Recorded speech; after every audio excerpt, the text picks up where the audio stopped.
کیا یہ لوگ کہتے ہیں کہ اس پیغمبر نے قرآن اپنے دل سے بنا لیا ہے؟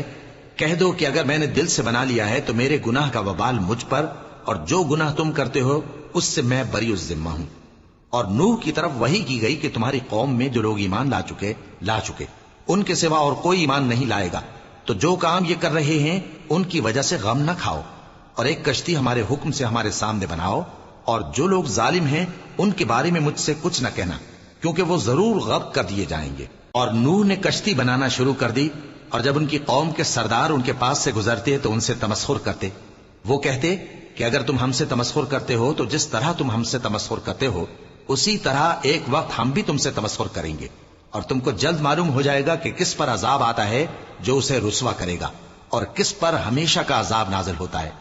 یہاں تک کہ جب ہمارا حکم آ پہنچا اور تنور جوش مارنے لگا تو ہم نے نوح کو حکم دیا کہ ہر قسم کے پالتو جانوروں میں سے جوڑا جوڑا یعنی ایک ایک نر اور ایک ایک مادہ لے لو، اور جس شخص کی نسبت حکم ہو چکا ہے کہ ہلاک ہو جائے گا اس کو چھوڑ کر اپنے گھر والوں کو اور جو ایمان لایا ہو اس کو کشتی میں سوار کر لو۔ اور ان کے ساتھ ایمان بہت ہی کم لوگ لائے تھے۔